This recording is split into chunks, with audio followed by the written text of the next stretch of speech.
Hi, in this video we're going to look at exactly how much money I've made in the last 6 months on Sorare. This is going to be a little bit different to all the other episodes because if you don't know, the world economy is on absolute fire.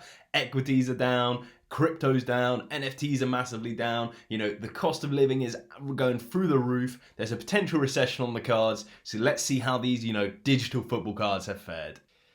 If you've been watching the journey, you'll know exactly how I'm doing. If you don't already, you can check back in one of the other videos and follow all the way through to see what I've been doing. But overall, I'd say I'm pretty prepared for the next European season restart. And, my teams are in place. I've got an ETH balance to make some final adjustments when needed. But overall, we're quite happy with the team. So in terms of the team valuation, it's about 15.27 ETH, which seems absolutely massive, but do keep in mind that Ethereum has dropped substantially over these last 6 months or so. I'd say down about 70%. But this is the team, in terms of accurate representation, I think it's pretty fair. A couple of super rares will be illiquid, so hard to judge a price. Same for someone like Reese Williams with not many cards. But overall, it's a good approximation of the value of the team.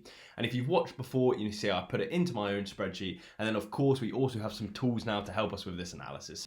So back with the old historic spreadsheet, I've updated it the best I can. You'll see we've put in about 3.3 ETH overall, which would be revalued at today's prices of £3,000.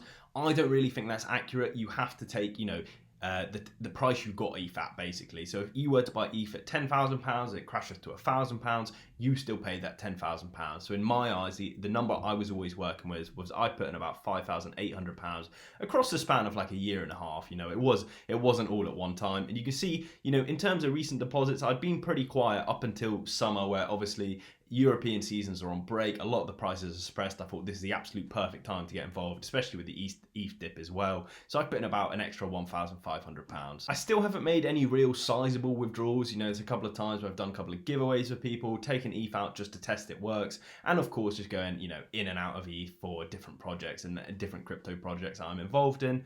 So overall, don't count this as this is how much money I've made. It's all unrealized loss. Again, if Sorare was to collapse tomorrow, I would lose it all, and I am completely comfortable with that situation, although it would definitely hurt.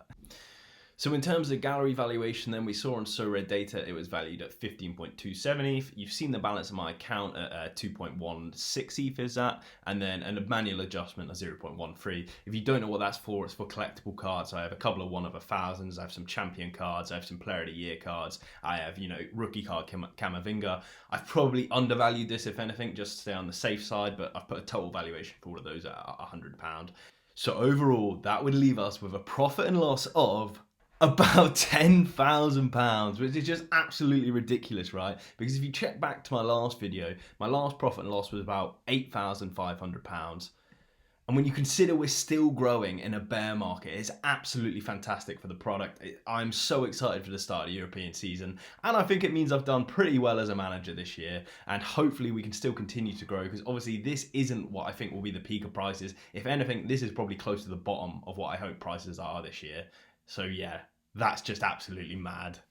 Just to prove I'm not making it all up, there is a tool called Sorare Tools, which have been developed to help you track your portfolio, and it shows pretty much the same similar results if you take, my current portfolio valuation minus the total withdrawals plus the total deposits. It looks like I've deposited a lot more, but that's because, like I said, ETH often flows through my Sorare account. For example, when I was buying my club account, I was like, okay, well, I'll spend the ETH from Sorare and then I'll top it back up, on the same day, but not within the same couple of minutes, if that makes sense.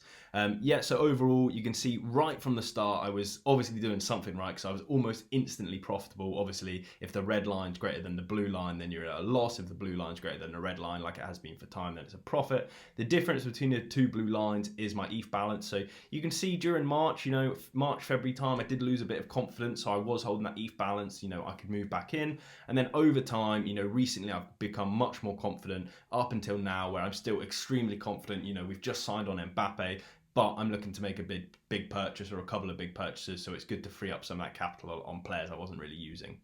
Sorare Tools has this massive, we'll just say, toolbox of different valuation methods and how you can help. So you can see, obviously, I am the limited whale. I have a far more amount of limited cards than I do rare cards than I do super rares. It's the way I've always, positioned my gallery. I've explained why so many times, but overall, I think it was a massive win for me. If there's one thing from last year which I'm going to pat myself on the back for, it is for making that jump into the limiteds before anyone else. So yeah, well done to me.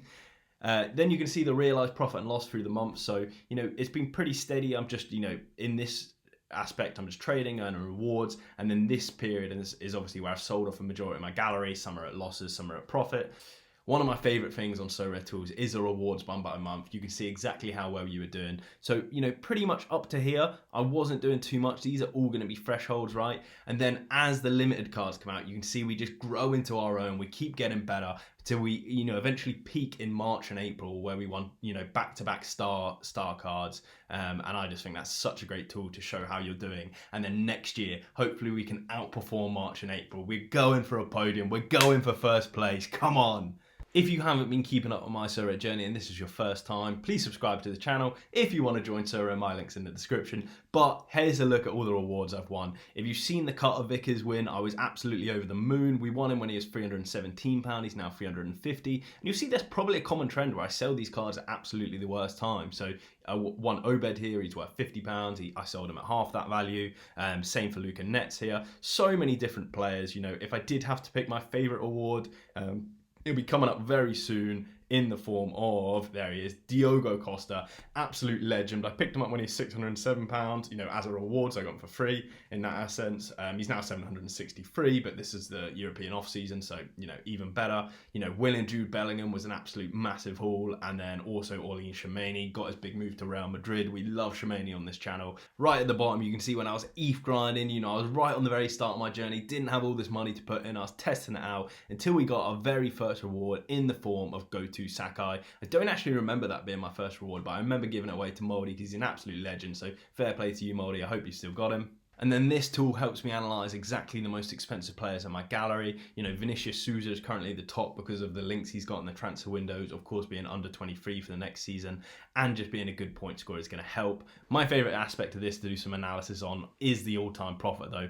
Obviously, like I said, Diogo Costa is going to be very high up there because we got him for free with a current 763 valuation.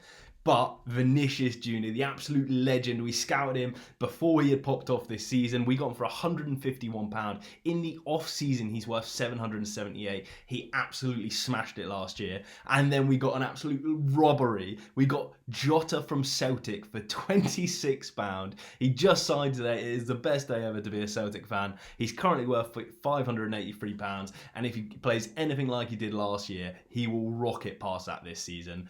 Beyond that, Carter Vickers rewards, Callum McGregor we picked up in the off season as part of that £1,500 I put on. I knew the prices were a good time. I suspect they'd go up again, so you've got to make the most of that. And yeah, we'll also look at the losses, and we know who's going to be number one. Lionel Messi. I've said so many times that I just wanted Messi. I got one of the first variations I could. I wasn't looking to make money on that purchase. What I pride myself on this channel is being good financially, knowing when to buy players, knowing when to sell.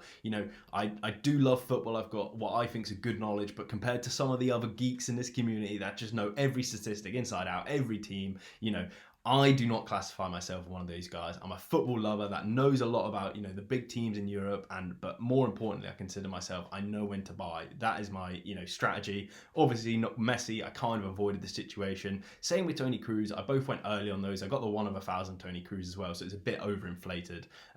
But overall, I think Toni Kroos is a massive bargain, as I do most of the year. And of course, you've got to keep in mind with these limited players, there's so much supply that you're just trying to win more rewards than you lose your value over time because you can still sell them. And I've done that with most of these big hitters like Upamecano, Toni Kroos, Lionel Messi. They've all helped me win a lot of rewards. So overall, I'm calling that a really successful 6 months, not just for me personally, but for Sorare as a brand. They're growing into the MLS. They've got Mbappe on board. They've brought out so many new leagues. I'm so excited for the European season. I say it, I think, every single video now. That's pretty much it from me. If you did enjoy this video, please give it a like. Please subscribe. Drop me a comment down below. And yeah, all the best to you. Cheers.